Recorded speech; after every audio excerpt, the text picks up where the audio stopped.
ஆம் ஆத்மி ஏன் கட்சி வந்து ஏன் செல்வாக்கு இழந்திருக்குன்னு பார்த்தீங்கன்னா வந்து எப்பவுமே வந்து தேர்ட் டைம் வருதுன்னு ரொம்ப கஷ்டம் உங்களுக்கு வந்து எந்த கவர்மெண்ட்டாக இருக்கட்டுமே தேர்ட் டைமும் ஜெயிக்கிறது அப்படிங்கிறது ரொம்ப குதிரை கம்பு. அதாவது எந்த ஒரு மாநில கட்சியுமே சரி நேஷனல் லெவலில் வந்து பார்க்க ட்ரை பண்ணிச்சுன்னா டெஃபினட்டாக அதோட சிறைகள்லாம் பட்டப்படும் அப்படிம்பாங்க.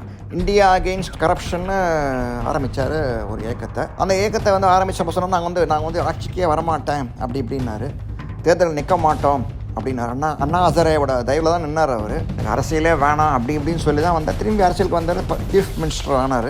என்ன காமெடினா வந்து டெல்லியை பொறுத்தவரை வந்து லெஃப்டினன்ட் கவர்மெண்ட் தான் ரொம்ப பவர்ஃபுல். ஸோ அவர்கிட்ட எல்லா ஃபண்ட்ஸுக்குமே அவர் வழியாக தான் போய் ஆகணும். ஸோ இவங்கெல்லாம் வந்து கட்சிக்கு பணம் வேணும்னா என்ன பண்ண ஊழல் தான் பண்ண தான் பணம் கிடைக்கும். ஊழல் பண்ணுறதுக்கு இந்த லிக்கர் பாலிசி கரெக்டாக வந்து அவனுக்கு அமைஞ்சுது. அதுவும் பார்த்தா அவர் வந்து கேஜ்ரி வந்து கேவலமான அரசியல்லாம் பண்ணார். அவர் காங்கிரஸ் ஓட்டர்ஸ் கிட்ட போயிட்டு இன்றைக்கி வந்து எனக்கு ஓட்டு போடுங்க, உங்கள் கட்சிக்கு ஓட்டு போடாதீங்க, எனக்கு போட்டால் வந்து நான் ஜெயிப்போம், பிஜேபி தோக்கும், இப்படி கேவலமாக தட் இஸ் தன் கட்சிக்கு வந்து ஆளுங்க ஓட்டு போனோன்னு நினைக்காம காங்கிரஸ் சப்போர்ட்டர்ஸ் தான் எனக்கு ஓட்டு போடுங்கன்னு கேவலமான அரசியல்லாம் பண்ணார் அவர் கேஜ்ரிவால்.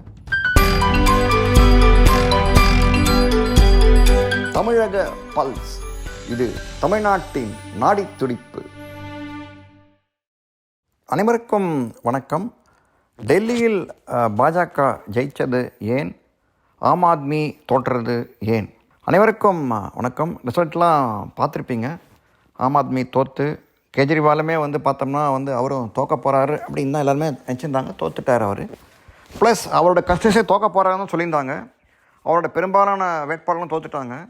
பிஜேபி வந்து திரும்பி ஆட்சியை பிடிச்சிருக்கு. பட் நம்மளை பொறுத்தவரை வந்து இது வந்து ரொம்ப ஆச்சரியமான விஷயம் கிடையாது. ஏன்னா லாஸ்ட் இயரே வந்து கவனிச்சிங்கன்னா வந்து முனிசிபல் எலெக்ஷனில் வந்து ஆம் ஆத்மி வந்து பெரிய அளவில் ஜெயிக்கும் அப்படின்னு ஒரு ப்ரெடிக்ஷன் ஒன்று கொடுத்துருந்தாங்க. அப்போ வந்து பிஜேபி வந்து ரொம்ப கேவலமாக தோக்கலை. அப்போ கிட்டத்தட்ட ஒரு 200 சீட்டுக்கு மேலே அவங்களுமே ஜெயிச்சிருந்தாங்க. டீசெண்டாக ஜெயிச்சிருந்தாங்க பிஜேபி.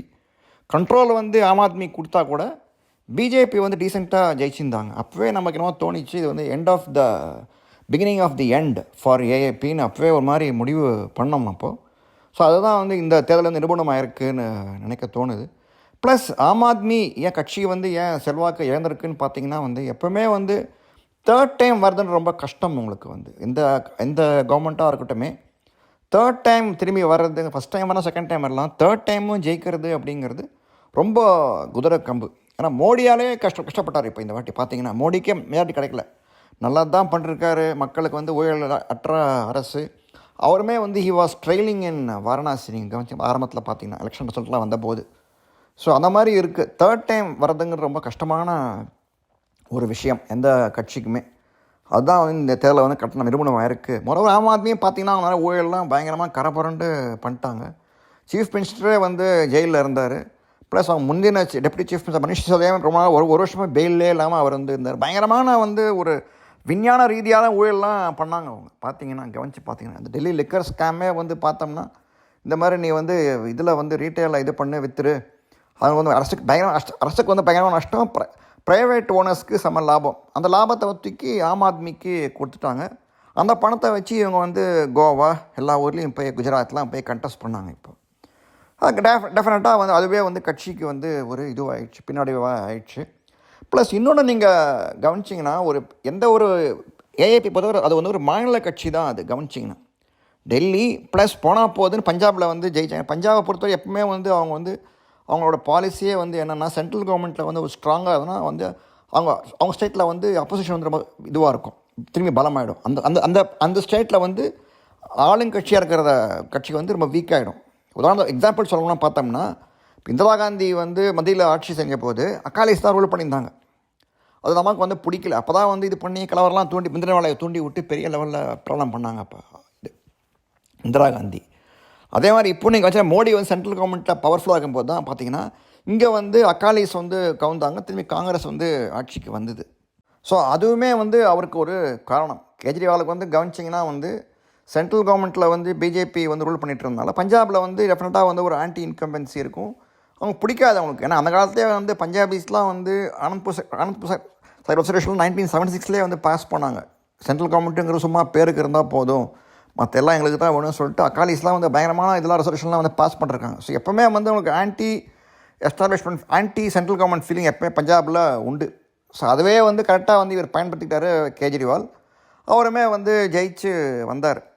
ஸோ இந்த வாட்டி வந்து பார்த்தோம்னா வந்து இங்கே அதே தான் வந்து அந்த அந்த ப்ராப்ளம் தான் இப்போ வந்து கிரியேட்டாக இருக்குது. ஒரு சொல்லுவாங்க இங்கிலீஷில் வந்து ஒரு வார்த்தை உண்டு, that is any state government state level party that tries to enter national politics will be cut to size அப்படிம்பாங்க. அதாவது எந்த ஒரு மாநில கட்சியுமே சரி நேஷ்னல் லெவலில் வந்து பறக்க ட்ரை பண்ணிச்சுன்னா டெஃபினட்டாக அதோட சிறைகள்லாம் பட்டப்படும் அப்படிம்பாங்க. இப்போ இதே தான் வந்து என்டிஆருக்கு நடந்தது. 1983 வச்சிங்கன்னா என்டிஆர் வந்து ஜெயிச்சார் வந்தார். அவர் தான் வந்து பிரின்சிபல் இதுவாக வந்தார். வந்த உடனே அவர் என்ன பண்ணாருன்னா எல்லா திரும்பி சவுத் இண்டியன் ஆளுங்கள்லாம் வந்து கூப்பிட்டுக்கிட்டார். அப்போ எம்ஜிஆரை வந்து இது பண்ணார், சரி இது பண்ணிவிட்டு தனியாக ஒரு ஃப்ரெண்ட் ட்ரை பண்ணார். பார்த்தோன்னா அப்போ தான் இந்த கரெக்டாக வந்து கவுத்து விட்டாங்க அவரை. பெரிய ரைட்ஸ்லாம் வந்து ஆந்திராவில் திரும்பி வந்தார் என்டிஆர் 1984. ஸோ இப்போ அதே மாதிரி இப்போ கெஜ்ரிவால் காமிச்சனா வந்து அவர் வந்து ரீஜனல் பார்ட்டி தான். நீங்கள் அவர் ஆரம்பத்தையே பார்த்தீங்கன்னா வந்து எப்படி வந்து கவுத்து இது பண்ணுறது தான் அவர் பொய் சொல்கிறதா வந்து மன்னன். எடுத்த உடனே பார்த்தோன்னா வந்து இவரோட சேர்ந்த போது ஃபஸ்ட்டு வந்து இந்தியா அகெயின்ஸ்ட் கரப்ஷன்னு ஆரம்பித்தார் ஒரு இயக்கத்தை. அந்த இயக்கத்தை வந்து ஆரம்பித்த சொன்னால் நாங்கள் வந்து ஆட்சிக்கே வரமாட்டேன் அப்படி இப்படின்னாரு. தேர்தல் நிற்க மாட்டோம் அப்படின்னாரு. அண்ணா ஹசாரேவோட தயவில் தான் நின்னார் அவர். எலெக்ஷன் நிற்கவே மாட்டோம் அப்படிங்கிற பதவிக்கு வரவே மாட்டேன்னாரு. அவரோட குழந்த பொண்டாட்டி சத்தியம் பண்ணி தான் வந்து இவர் வந்து வெள்ள ட்ரை பண்ண சொன்னார். நான் பதவிக்கே வரமாட்டேன், ஆசைப்பட மாட்டேன், எனக்கு அரசியலே வேணாம் அப்படி இப்படின்னு சொல்லி தான் வந்தார். திரும்பி அரசியலுக்கு வந்தார், சீஃப் மினிஸ்டர் ஆனார். ஸோ இப்படியே வந்து போய் சொல்லி அப்படியே வழக்கமான மோடி வந்து கொலை செய்ய ட்ரை பண்ணுவாரும்பார். ஏதாவது குண்டு விட்டு போட்டுன்னே இருப்பார் அவர். கருணாநிதி கூட விட்டி குண்டு விட்டா மாதிரி இவர் ஒரு பொய் சொல்லினே இருப்பார் இவர். ஸோ இப்படியே வந்து போய்கிட்டு இருந்தது. ஸோ அவர் திடீர்னு வந்து அவருக்கு வந்து டெல்லிக்கு இருக்கிறதுனால வந்து பெரிய நேஷனல் பார்ட்டின்னு முடிவுக்கு வந்துட்டார் அவர். தாமம் எல்லா ஊர்லேயும் போய் நிற்கணும் அப்படிங்கிற ஒரு இது ஆச்சு. ஸோ கரெக்டாக அது மாதிரி அவர் வந்து கோவாவில் போய் நிற்க ட்ரை பண்ணார், இங்கே வந்து குஜராத்தில் போய் ட்ரை பண்ணார். ஸோ என்ன காமெடினா வந்து டெல்லியை பொறுத்தவரை வந்து லெஃப்டினன்ட் கவர்மெண்ட் தான் ரொம்ப பவர்ஃபுல். ஸோ அவர் தான் எல்லா ஃபண்ட்ஸுக்குமே அவர் வழியாக தான் போய் ஆகணும். ஸோ இவங்கெல்லாம் வந்து கட்சிக்கு பணம் வேணும்னா என்ன பண்ண ஊழல்லாம் பண்ண தான் பணம் கிடைக்கும். ஊழல் பண்ணுறதுக்கு இந்த லிக்கர் பாலிசி கரெக்டாக வந்து அவனுக்கு அமைஞ்சுது. ஸோ கரெக்டாக வந்து பிடிச்சி போட்டாங்க அவர். ஸோ இந்த மாதிரி இந்த பணத்தெலாம் வச்சு செலவழித்து இது பண்ணும்போது அந்த விவகாரத்தை மட்டும் சீஃப் மினிஸ்டரே வந்து ஜெயிலுக்கு போயிட்டார். ஸோ அப்போயே செல்வாக்கு வந்து ஸ்லோவாக வந்து குறைய ஆரம்பிச்சிது. பட் இருந்தாலும் வந்து பஞ்சாபி அப்படிங்கிறதுனால அவரோட அந்த பஞ்சாபி மென்டாலிட்டி செல்வாக்கு கொஞ்சம் இருந்திருக்கு. அதுதான் அதை காப்பாற்றிக்கிட்டு வந்திருக்கு அவர். பட் இருந்தாலும் வந்து ஓரளவுக்கு மேலே வந்து தேர்ட் டைம் வரதுங்கிறது ரொம்ப கஷ்டமான விஷயம். அது வந்து அன்லெஸ் சம் மிரக்கிள் ஹேப்பன்ஸ் அவரை வந்து இதை பண்ணார் வழியாக தேர்ட் டைம் வந்து சக்ஸஸ்ங்கிறது ரொம்ப கஷ்டம். தட்ஸ் வாட் பிஜேபியே வந்து இப்போ ஃபேஸ் பண்ணாங்க இந்த வாட்டி பார்லிமெண்ட்டில். ஸோ கூட்டு தர்ஷனெலாம் வந்து கெஜ்ரிவால் ட்ரை பண்ணிகிட்டு இருந்தார். இந்த வாட்டி டெஃபினட்டாக வந்து காங்கிரஸுமே வந்து அவங்க ஓட்டு வந்து அவங்க ரிலீஸ் காங்கிரஸ் ரிலீஸ் பண்ணிட்டாங்க. இப்போ ஒன்றா சேர்ந்தாலும் நம்ம வந்து இன்னும் இவருக்கு தான் வந்து திரும்பி தமிழ்நாட்டில் எப்படி காங்கிரஸுமே அதே மாதிரி ஆகிடுவோம் நம்ம பயம் வந்துடுச்சு அவங்களுக்கும். ஸோ அதனாலே வந்து அவங்க தனியாக வந்து போனாங்க. காங்கிரஸ் ஓட்டும் வந்து கொஞ்சம் பிரிஞ்சுது. ஸோ எக்ஸப்ட் ராகுல் காந்தி, பிரியங்கா காந்தி எல்லாரும் காங்கிரஸ், டெல்லி காங்கிரஸ் வந்து அகெயின்ஸ்ட் கேஜ்ரிவால் தான் அவங்க. ஸோ காங்கிரஸ் ஓட்டும் பிரிஞ்சிருக்கு, அவங்க ஆதரவும் சப்போர்ட்டும் கிடையாது. அதுவும் பார்த்தா அவர் வந்து கேஜ்ரி வந்து இன்னும் கேவலமான அரசியல்லாம் பண்ணார் அவர். காங்கிரஸ் ஓட்டர்ஸ் கிட்ட போயிட்டு நீங்கள் வந்து எனக்கு ஓட்டு போடுங்க, உங்கள் கட்சிக்கு ஓட்டு போடாதீங்க, எனக்கு போட்டால் வந்து நான் ஜெயிப்போம், பிஜேபி தோக்கும், இப்படி கேவலமாக தட் இஸ் தன் கட்சிக்கு வந்து ஆளுங்க ஓட்டு போடணும்னு நினைக்காம காங்கிரஸ் சப்போர்ட்டர்ஸ் தான் எனக்கு ஓட்டு போடுங்கன்னு கேவலமான அரசியல்லாம் பண்ணார் அவர் கேஜ்ரிவால். அதையும் மீறி வந்து கட்டாயமாக பிஜேபி வந்து ஜெயிச்சிருக்காங்க. பிஜேபி வந்து இப்போ ஜெயிச்சதுக்கு இன்னொரு காரணம் வந்து என்ன, வழக்கம் போல் வந்து அவங்க சீஃப் மினிஸ்டர் ஃபேஸ் வந்து அவங்க இது பண்ணல, ரிவீல் பண்ணலை. ஏன்னா மோரோவர் அவங்க சென்ட்ரல் அவங்க வந்து ஸ்ட்ராங்கான ஃபேஸ் வந்து லோக்கலில் இல்லை அவங்களுக்கு இதனால் வரைக்கும். ஸோ இப்போ இனிமேல்ட்டு வந்து கொண்டு வருவாங்கன்னு தோணுது. ஸோ ஒன்ஸ் இப்போ டெல்லி அரசியலில் வந்து பிடிச்சிட்டாங்கனாலே வந்து நிறையா முடிவுகள்லாம் பிஜேபி வந்து ஈஸியாக எடுப்பாங்கன்னு நமக்கு நினைக்க தமிழ்நாட்டிலேயே வந்து பார்த்தோம்னா சரி ஒழுங்காக வந்து அனௌன்ஸ் பண்ணுவாங்கன்னு தோணுது. யாரை வந்து லீடர் தமிழ்நாட்டு லீடர் பிஜேபி லீடர்னு குவிக்காக அனௌன்ஸ் பண்ணுவாங்கன்னு தான் நம்ம நினைக்க தோணுது. ஸோ நல்லது தான் வந்து டெல்லி மக்களுக்கு பிஜேபி வந்து ஜெயிச்சு வர்றது. அட்லீஸ்ட் இந்த கேஜ்ரிவால் வந்து கொஞ்ச நாளாக வந்து ஜெயிலில் இருக்கட்டும் அவர் அப்படிங்கிற ஒரு இது இருக்கும். ப்ளஸ் மோரோவர் ட்ரம்ப்பு வந்துட்டார் இப்போ. அதனால் வந்து திரும்பி வந்து இவங்க பஞ்சாப்லேருந்து போய் எலெக்ஷன்லாம் வந்து இது பண்ண முடியாது, பிரச்சனை பண்ணிகிட்டு இருக்க முடியாது. ஃபேமஸ் சப்போர்ட்டாக சொல்லிட்டு ஒன்றும் பண்ண முடியாது அவர்.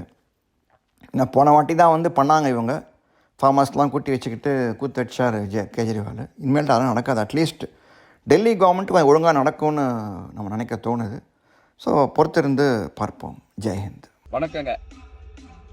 இப்போ நாம் இருக்கிற இந்த மைதானம் இருக்க, இது வந்து மதுரையில் தோப்பூர் பக்கத்தில் இருக்கிற எய்ம்ஸ் கட்டுமான பணிகள் நடந்து கொண்டிருக்கிற மைதானம். 220 ஏக்கர் இங்கே தான் 2,20,000 சதுர அடியில் எய்ம்ஸ் மருத்துவமனை வரப்போகுது. இதைத்தான் தாமதமாக பண்ணுறாங்க. எய்ம்ஸ் தர்றேன்னு ஏமாத்திட்டாங்க, அங்கே ஒன்றுமே இல்லை, எந்த வேலையும் நடக்கலைன்னு பல பேர் விமர்சனம் பண்ணாங்களே, அதையெல்லாம் பொய் என்று நிரூபிக்கிற வழியில் ஐயா நரேந்திர மோடி அவருடைய அரசாங்கம் இங்கே பாருங்கள் அற்புதமாக பணி செய்து கொண்டிருக்கிறாங்க.